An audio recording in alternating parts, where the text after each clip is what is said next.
Hello engineers, আমরা প্রয়োজনে চলে এসেছে নতুন ভিডিও নিয়ে, যেটা হচ্ছে মেসো কম্পাউন্ড।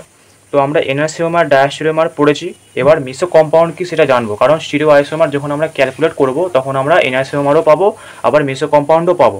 তো কী করে আমরা চিনবো যে কোনটা মেসো কম্পাউন্ড? এনআরসিওমার তো আমরা জানি যে একেবারে মিরর ইমেজ, কিন্তু মেসো কম্পাউন্ড কোনটা সেটা কী করে চিনবো? তার জন্য তাহলে জেনে নিতে হবে মেসো কম্পাউন্ড কী।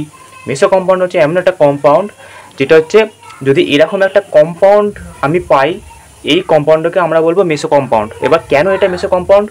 কারণ এই যে কম্পাউন্ডটা আছে এর মাঝখান দিয়ে যদি আমি একটা সিমেট্রি টানি, এরকম একটা যদি একটা সিমেট্রি যদি দাগ টানি, তাহলে আমরা দেখতে পাচ্ছি যে এই ওপরের পার্টটা আর এই নিচের পার্টটা, দুটো পার্ট হচ্ছে সেম। এই যে দাগটা টেনেছি এর ওপরের অংশটা আর নিচের অংশটা একদম হুবহু সেম। তাহলে সিমেট্রি হলো সেটা। এটা কি সিমেট্রি? Plane of symmetry. কেন? কারণ মাঝে একটা প্লেন কনসিডার করছি। তারপর হচ্ছে দুটো কাইরাল কার্বন থাকতে হবে। এইটা একটা কাইরাল কার্বন। কেন? কারণ এর চারদিকে 4 রকমের গ্রুপ আছে। এটাও একটা কাইরাল কার্বন, এরও চারদিকে 4 ধরনের গ্রুপ আছে। দুটো কাইরাল কার্বন প্লাস সিমেট্রি থাকতে হবে। এবার সিমেট্রি প্লেন অফ সিমেট্রি হতে পারে বা সেন্টার অফ সিমেট্রি হতে পারে, আর দুটো কাইরাল কার্বন থাকতে হবে। তাহলে দুটো কাইরাল কার্বনও আছে, একটা সিমেট্রিও আছে, এবং দেখতে পাচ্ছি এই সিমেট্রির এই পার আর এ পার হুবহু সেম। মানে একটা কম্পাউন্ডের মধ্যে যদি আমি একটা প্লেন কনসিডার করি, তার এই পাশটাও আর এই পাশটাও একদম হুবহু সেম, এবং দুটো কালার কার্বন আছে। এরকম যখন কোনো কম্পাউন্ড থাকবে তখন তাকে বলা হবে মেসো কম্পাউন্ড। এবং এগুলো হচ্ছে অপটিক্যালি ইনঅ্যাক্টিভ হয়। কারণ অপটিক্যালি অ্যাক্টিভে কী কন্ডিশন পড়েছিলাম, যে সিমেট্রি থাকলে হবে না। কালার কার্বন তো থাকেই প্রেজেন্ট, কিন্তু সিমেট্রি কোনো রকম থাকবে না। এবার যেহেতু এখানে সিমেট্রি আছে, তাহলে বুঝতেই পারছি এটা অপটিক্যালি ইনঅ্যাক্টিভ হবে।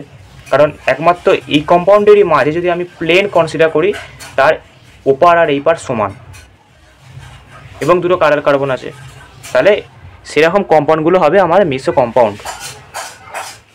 এটাই শুধু আইডিয়া দেওয়ার ছিল, কারণ আমরা যখন ক্যালকুলেট করব তখন কোনটা মেসো কম্পাউন্ড চিনতে পারবো না যদি আমরা না জানি যে মেসো কম্পাউন্ড কেমন দেখতে হয়, কী প্রপার্টি হয়। তো এটাই জানানোর ছিল। একটাই জিনিস মাথায় রাখবি, যে ওই কম্পাউন্ডকে যদি মাঝামাঝি এমন একটা জায়গা থেকে ভাগ করা যায় যার ফলে ভাগের এপার আর ভাগের ওপার দুটো সেম হয়, এবং দুটো কালার কার্বন থাকতে হবে, তাহলে সেই কম্পাউন্ডগুলো আমার মেসো কম্পাউন্ড হবে। কিন্তু যে কম্পাউন্ডগুলোতে এরকম সিমেট্রি থাকবে না, যে মাঝখান থেকে ভাগ করলেও দুপাশ সমান হচ্ছে না, তাহলে ওইগুলো অপটিক্যালি অ্যাক্টিভ হবে। কারণ সিমেট্রি নেই। সিমেট্রি থাকলে দুপাশ সমান হতো, কিন্তু সিমেট্রি নেই বলে সমান হচ্ছে না। এবার সিমেট্রি না থাকলে সেগুলো কী হয়? Optically active. মানে ওই দুটো পেয়ার হচ্ছে একে অপরের এনআরসিওমার। আর মেসো কম্পাউন্ড সবসময় একটাই হয়, মানে একটা কম্পাউন্ডই এরকম পাবি মেসো কম্পাউন্ড। বাকিগুলো সব এনআরসিওমার হয়, একে অপরের মিরর ইমেজ, এবং কোনো সিমেট্রি থাকে না, অপটিক্যালি অ্যাক্টিভ হয়। আর সিমেট্রি থাকলেই সেটা অপটিক্যালি ইনঅ্যাক্টিভ হয়ে যায়। কারণ অপটিক্যালি অ্যাক্টিভের কন্ডিশনই হচ্ছে সিমেট্রি থাকলে হবে না, কোনো রকমের সিমেট্রি থাকলে হবে না। তাহলে বোঝা গেল আশা করি। আবার নেক্সট ভিডিও দেখা হবে PRQ নিয়ে। Bye bye.